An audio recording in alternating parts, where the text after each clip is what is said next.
ഒരു വേള യൂസുഫ് അലൈഹിസ്സലാമിന്റെ ചരിത്രം പറയുന്നിടത്ത് യൂസുഫ് അലൈഹിസ്സലാമിനെ അകാരണമായി ജയിലിൽ അടച്ച ഒരു സമൂഹം, ആ നാടിന് ഒരു പ്രതിസന്ധി ഉണ്ടായപ്പോ, ആ രാജ്യം ഒരു വരൾച്ചയിലേക്ക്, ഒരു പ്രതിസന്ധിയിലേക്ക് കടന്നു പോകുന്ന രംഗമുണ്ടായപ്പോ യൂസുഫ് അലൈഹിസ്സലാം അത് മറികടക്കുവാനുള്ള പോംവഴി അദ്ദേഹത്തിനുണ്ട് എന്ന് ആ രാജാവിന് മനസ്സിലായപ്പോ അവിടെ യൂസുഫ് അലൈഹിസ്സലാം ഭരണത്തിന്റെ കാര്യത്തിൽ അവകാശവാദം ഉന്നയിക്കുന്നത് ചരിത്രത്തിൽ, ഖുർആൻ ചരിത്രം പറയുന്നിടത്ത്, യൂസുഫ് അലൈഹിസ്സലാമിന്റെ ചരിത്രം പറയുന്നിടത്ത് നമുക്ക് കാണുവാൻ കഴിയും.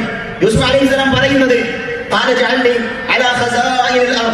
എന്നെ ഈ രാജ്യത്തിന്റെ സാമ്പത്തിക കാര്യ മന്ത്രിയാക്കുക, എന്നെ ഇവിടെയുള്ള ഖജനാവുകളുടെ കാവലാളാക്കി മാറ്റുക. ഇനി ഹഫീദുൻ അലീം, ഞാനത് സംരക്ഷിച്ചോളാം, എനിക്കതിനെ പറ്റി അറിവുണ്ട്, ജ്ഞാനമുണ്ട് എന്ന് പറയുന്ന യൂസുഫ് അലൈഹിസ്സലാം ഇത് പറയുന്നിടത്താണ് തീർത്തും ഇസ്ലാമികമല്ലാത്ത ഒരു രാജ്യത്ത്, അദ്ദേഹം വസിക്കുന്ന നാട്ടിൽ ഒരു പ്രതിസന്ധി ഉണ്ടായപ്പോ ആ പ്രതിസന്ധിയെ മറികടക്കുവാൻ കൂടെ നിന്നുകൊണ്ട് ആ രാഷ്ട്രീയത്തിന്റെ ഭാഗമാകുന്ന യൂസുഫ് അലൈഹിസ്സലാമിന്റെ ചരിത്രം പറയുന്നിടത്ത്, അദ്ദേഹത്തിന് ആ സ്ഥാനം ലഭിക്കുന്നിടത്ത് ഖുർആൻ പറയുന്ന ഒരു കാര്യമുണ്ട്, യൂസുഫ്, അപ്രകാരം നാം യൂസുഫ് അലൈഹിസ്സലാമിനെ തംകീൻ നൽകിയിരിക്കുന്നു, സ്വാധീനം നൽകിയിരിക്കുന്നു. അതൊരു സ്വാധീനമാണ്. ഒരു രാജ്യത്തിന്റെ ഭരണ നിർമ്മാണ സഭകളിലേക്ക് എത്തുക എന്നുള്ളത് അതൊരാൾക്ക് ലഭിക്കുന്ന സ്വാധീനം തന്നെയാണ്. അപ്രകാരം നാം യൂസുഫ് അലൈഹിസ്സലാമിന് സ്വാധീനം നൽകിയിരിക്കുന്നു. ആ നാട്ടിൽ, ആ ഭൂമിയിൽ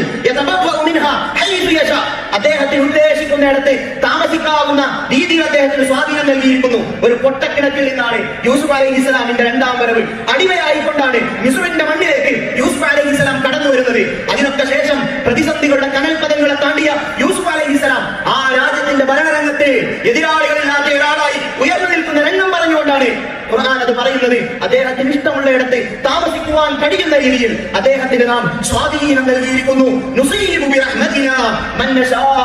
നാം ഉദ്ദേശിക്കുന്നവർക്ക് നാം നമ്മുടെ അനുഗ്രഹം നൽകുന്നതാണ്.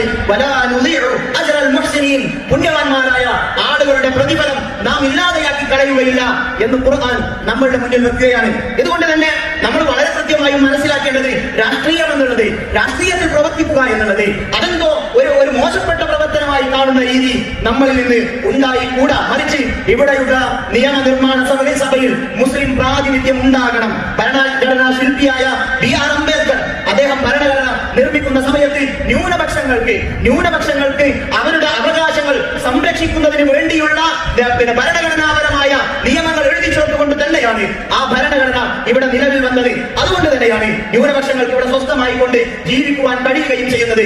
ഭരണത്തിന്റെ രംഗത്ത് നിന്ന് നമ്മളെല്ലാവരും മാറിപ്പോവുകയും അവിടേക്ക് ചില തൽപര കക്ഷികൾ